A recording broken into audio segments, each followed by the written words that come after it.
survey, they have found key risk factors for ill health: smoking, nutrition, alcohol, physical inactivity, physical activity, overweight, and obesity.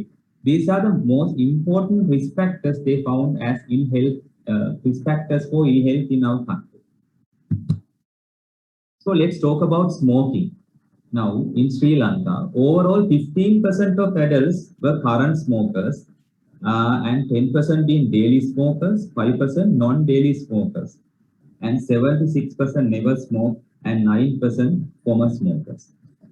The mean age of initiation of smoking for male smokers was 20 years. Why I give these statistics?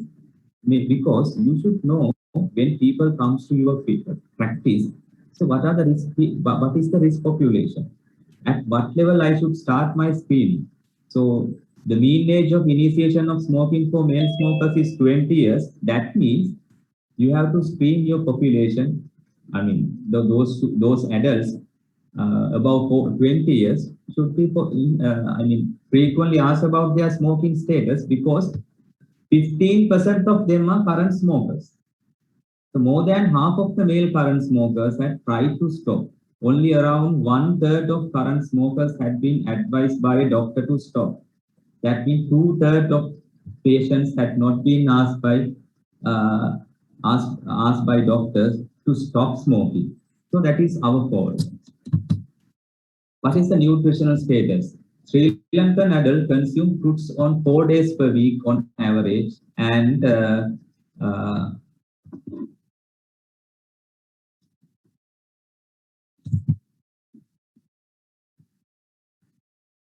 mean number of days of vegetable consumption in adult is 7 days. I mean, frequently every day we are eating vegetables, but we eat less fruits. Mean number of servings of fruit consumed for both males and females per day was 1 serving. Roughly it is 4 to 5 servings to my mind. Mean number of servings of vegetable consumed per male was 3 and 3 for females. 3 and for female it was, the male was 3 and females was 3. So this should be ideally 6. So even though our people eat vegetables, now this is a roughly survey. So you should have an idea. Now we are eating less amount of vegetables and fruits according to the standard requirement. More than half of the target households, 53%, reported adding salt to rice. Now, adding salt to rice means we are excessively using it. Gives an impression that we are using excessive salt in our diet. What about alcohol? 18% Sri Lankan adults were current drinkers.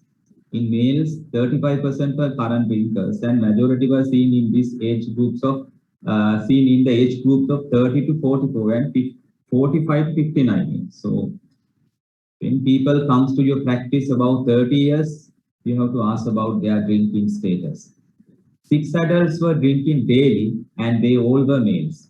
During past 30 days, mean number of drinking occasions for male current drinkers was 6, and their mean number of standard drinks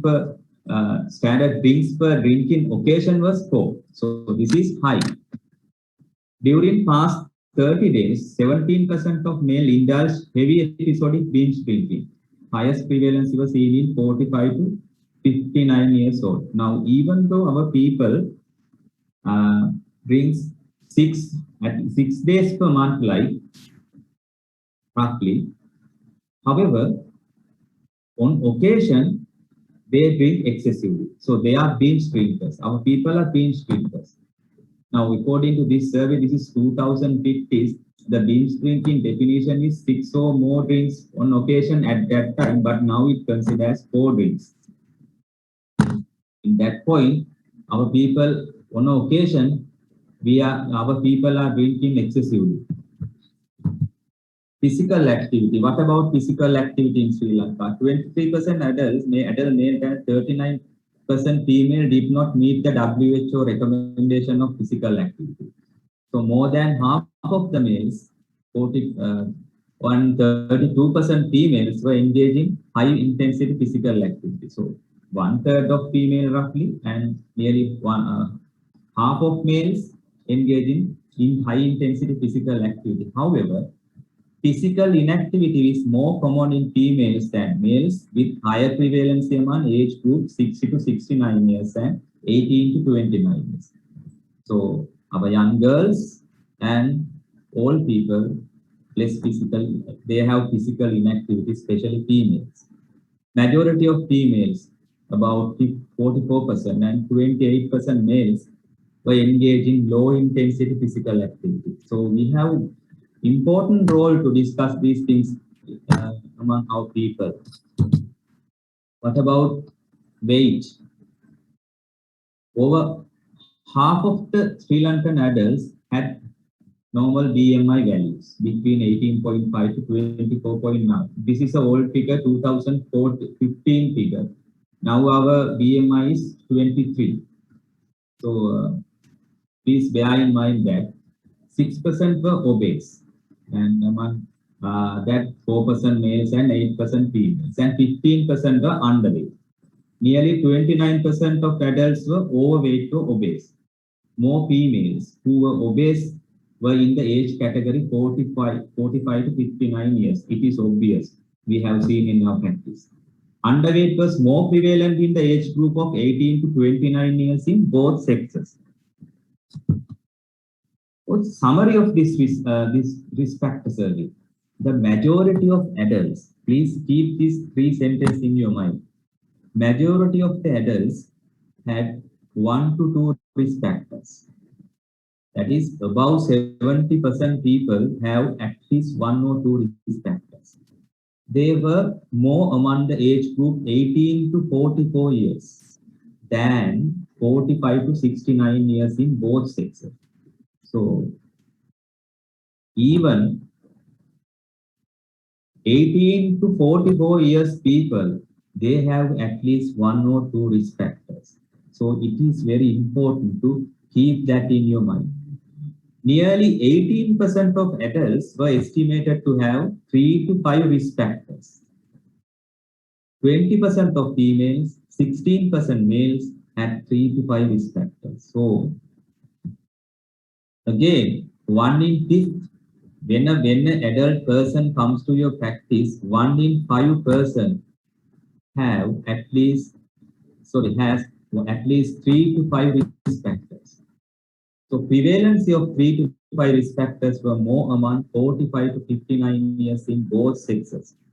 So when an adult comes in an age category 45 to 69 years, please remember, they have at least 1 in third of 1 to 4% life, 24% in 1 in 4% have at least 3 to 5 risk factors.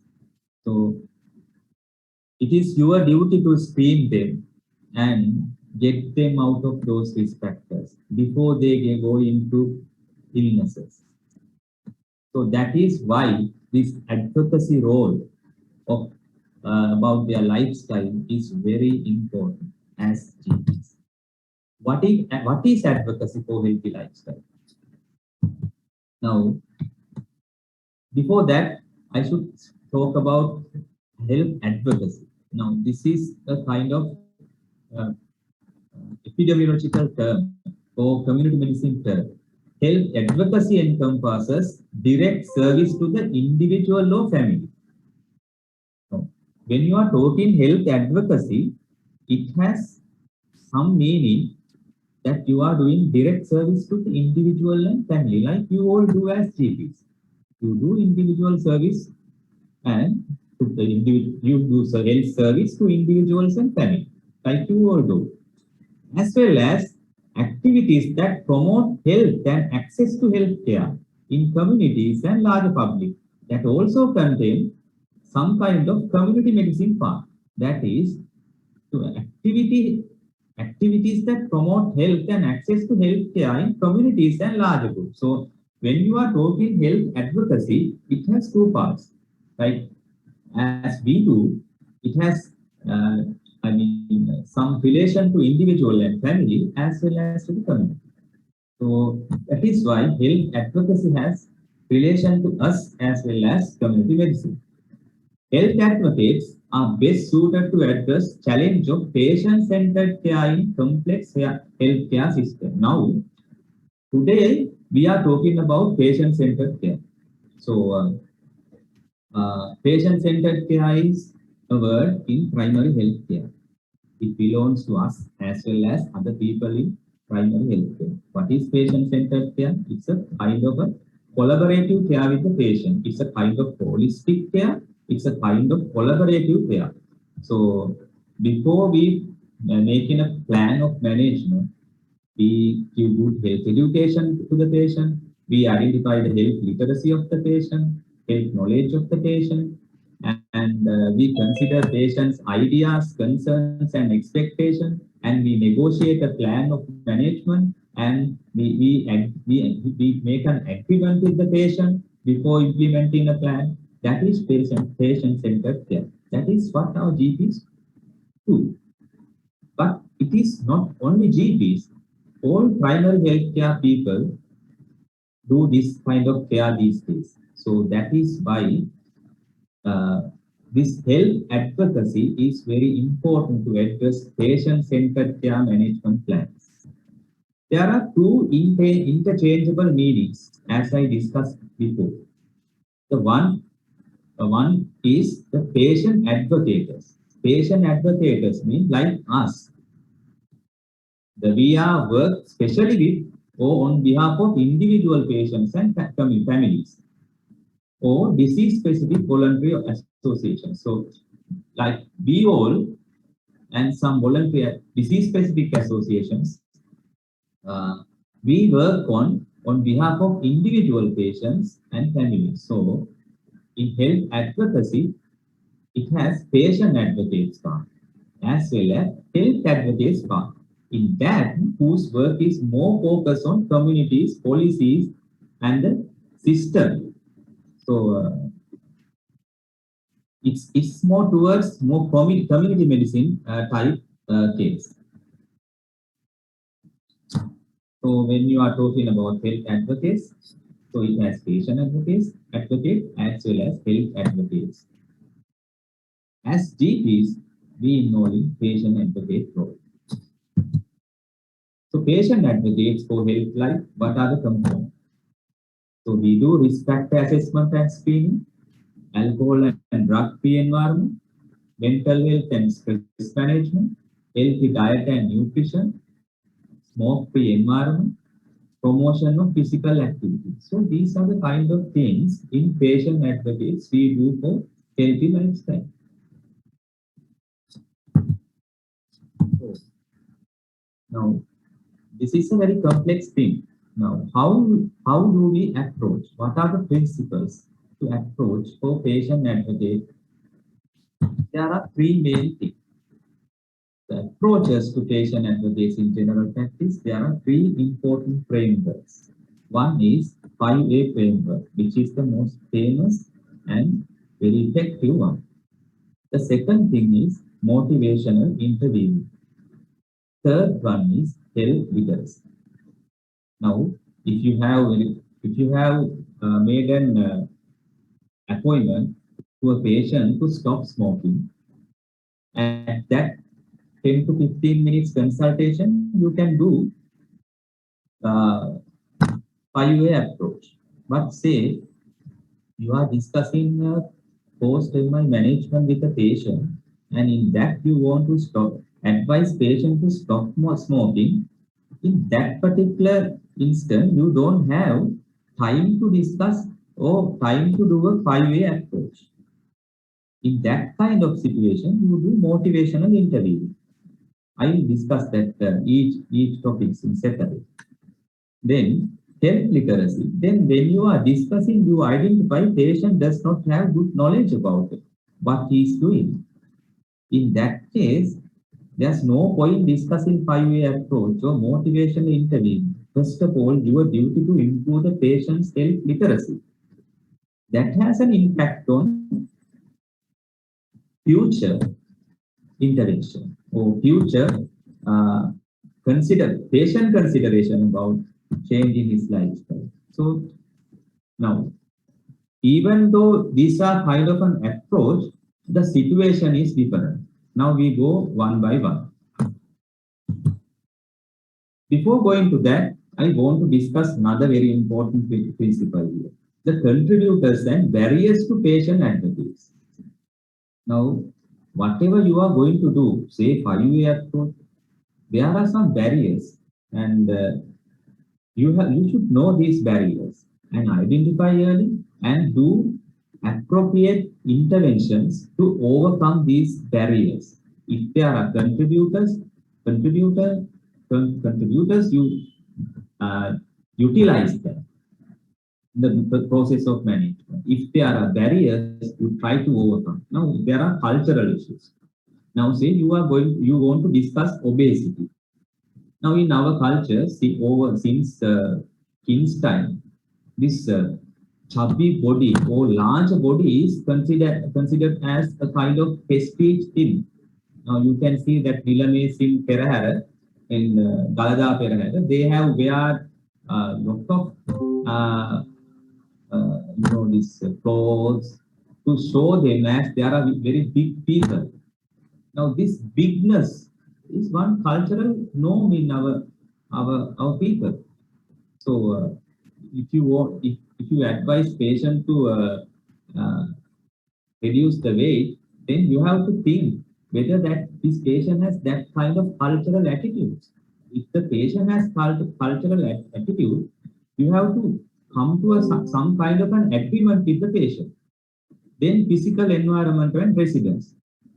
Now, say about now you want to physical environment. You want to advise. You are going to advise patient to do physical activities. The person does not have any place to walk or do exercises, or the patient does not have enough room for that.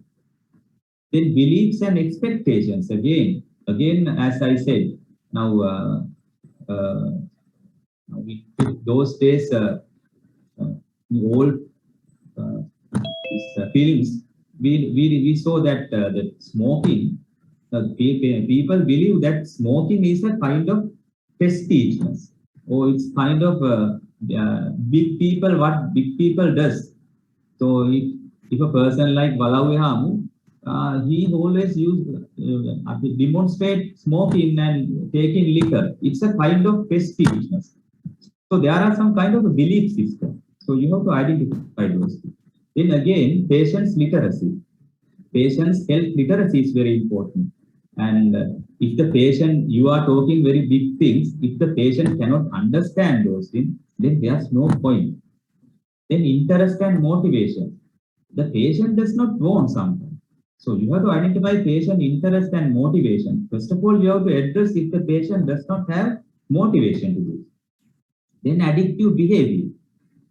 Then if the patient is addicted to alcohol or addicted to smoking heavily, first of all, you have to address that because he is not going to stop that. Then coping style and emotions and mood. If the patient is depressed, low mood, talking about those kind of things is not worth. He is not active enough. Then keeping all these things in mind, now I am going to talk about 5-way approach. What is the 5-way approach? I know most of you all know, have seen, but just to refresh your brain and go in a stepwise manner, I am going to talk about 5-way approach. It's a kind of key framework for organizing the provision of preventive care. This is the most successful method. But this needs some time. That's the problem. Now, if you want to do a 5-way approach, sometimes one visit may not be enough. It's a continuous process of several visits. This includes the action taken by healthcare providers in supporting their patients to change their risks. Now, this is 5-way approach in simply I will explain.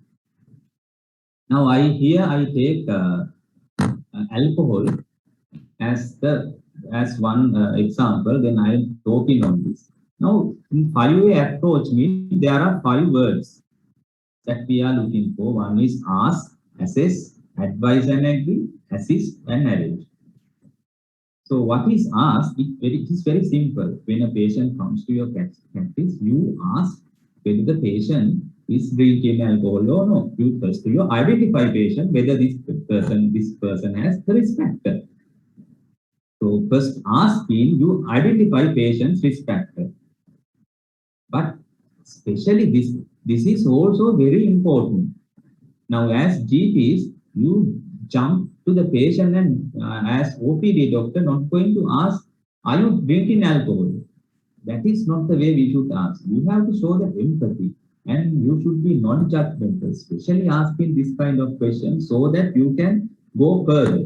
Otherwise, patient may not come up with true information.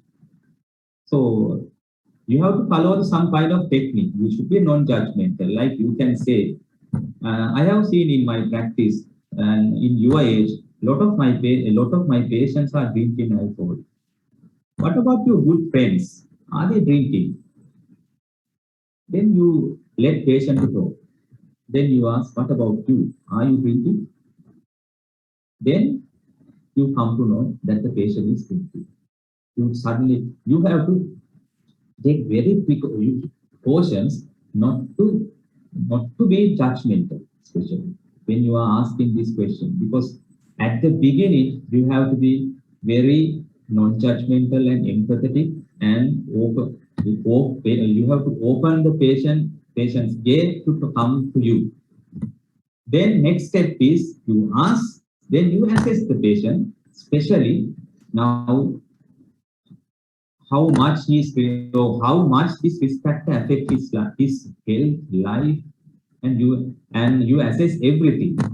You assess the level of risk factor and how long you are drinking, how much you are drinking, at what time you are drinking, when you are drinking, with whom you are drinking, what brand you are drinking, and what standard drinks per day you are drinking on a single occasion. What is the maximum you have drank?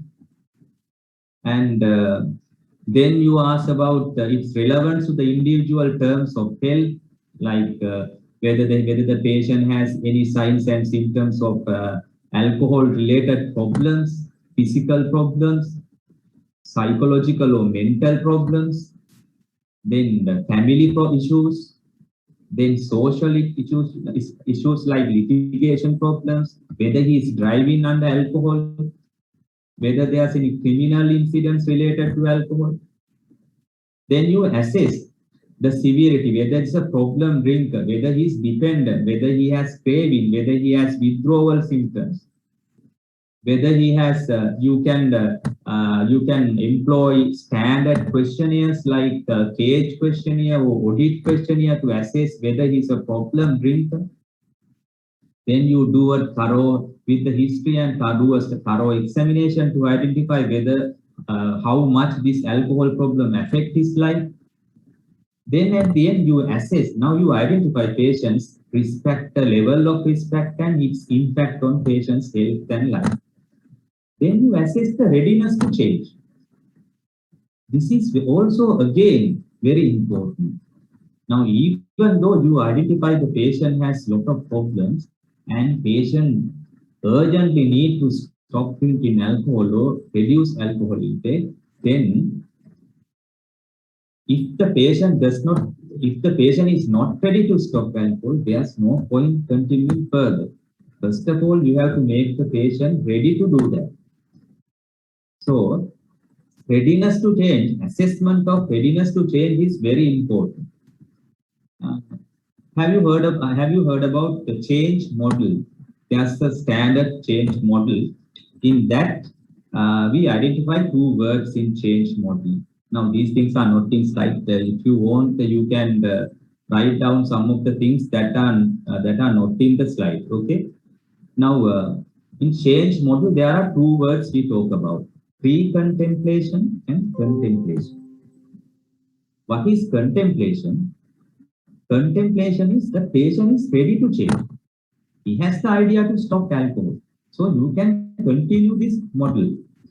There's another group who are pre-contemplation. The patient does not have idea to change. So that kind of patient, whatever you discuss will not come into your changed model. First of all, you have to make pre-contemplated patient to contemplated patient, or the one who is ready to change.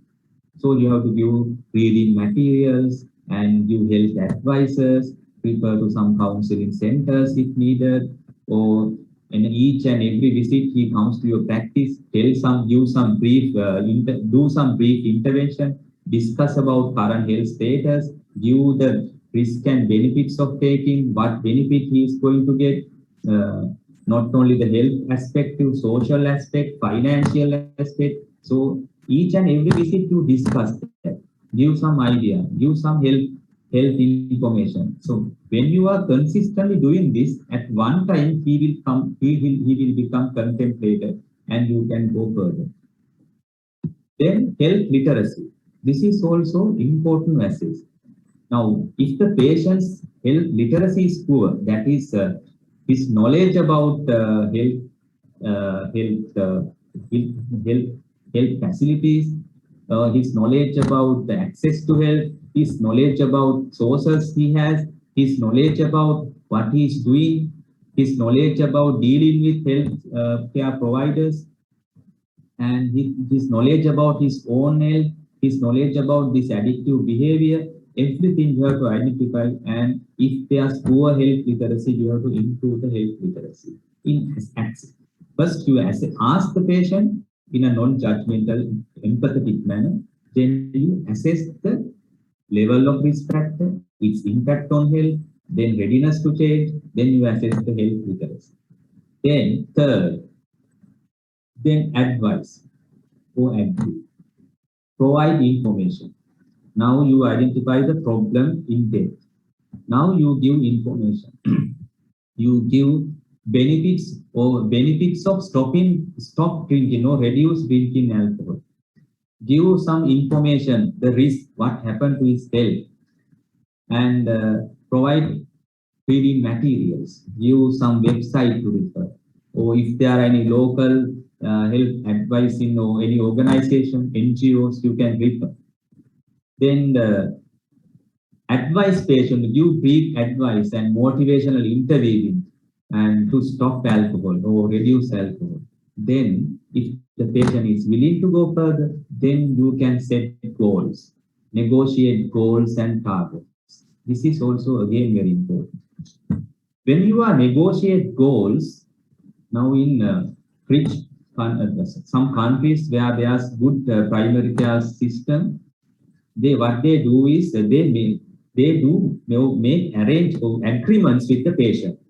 Now they explain the patient about the problem, you reading materials, they all document on the card, and then thereafter they advise, and then the willingness of the patient also document, and thereafter they negotiate goals, like they make some goals with the patient. Right now you are drinking 4 units of alcohol per day.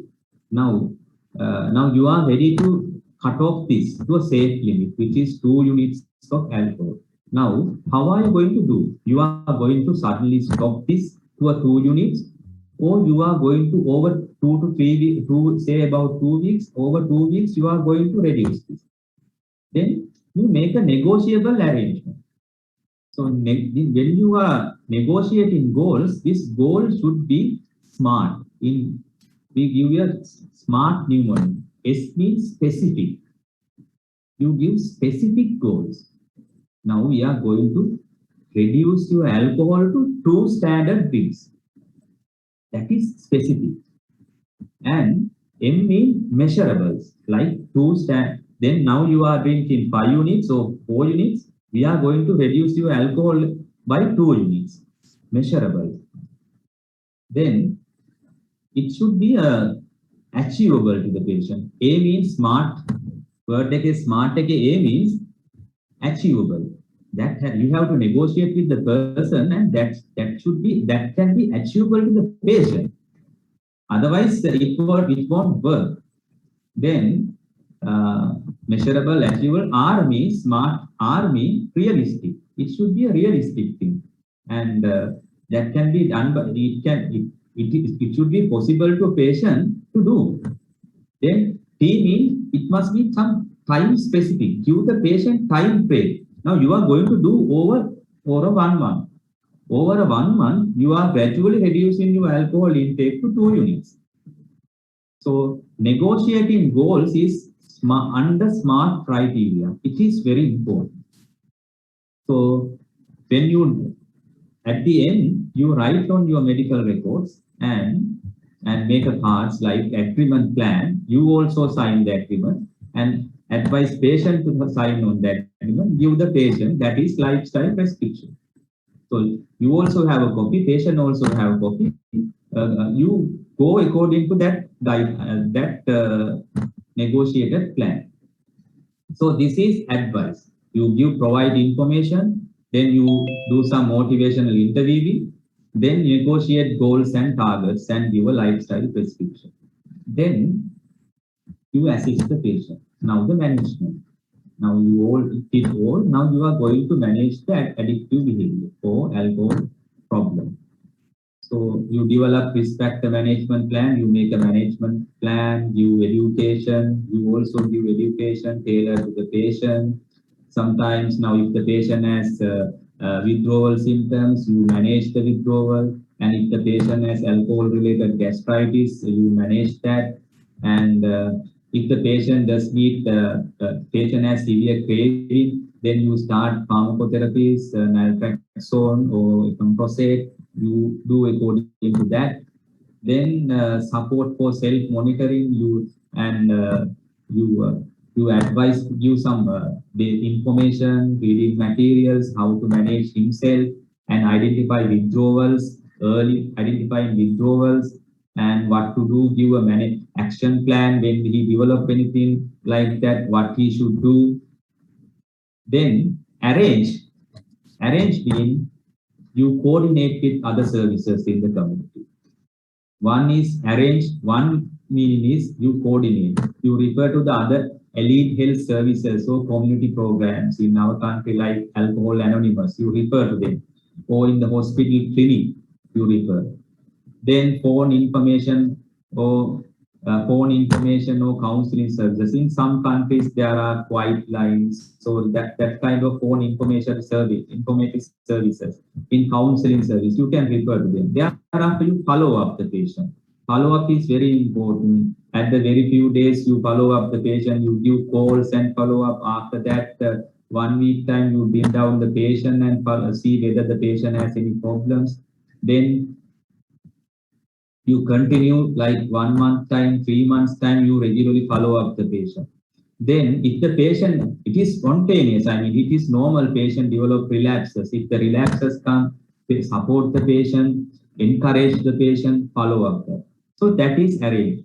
So in 5A approach, it's a very comprehensive concept or it's a kind of comprehensive framework. You start with ask, non-judgmental manner. Then you assess the severity and readiness to change and his self-literacy.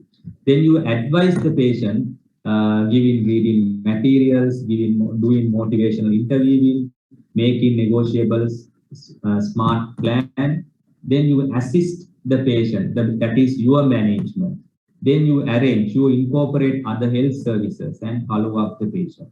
This is 5A approach. Any questions after?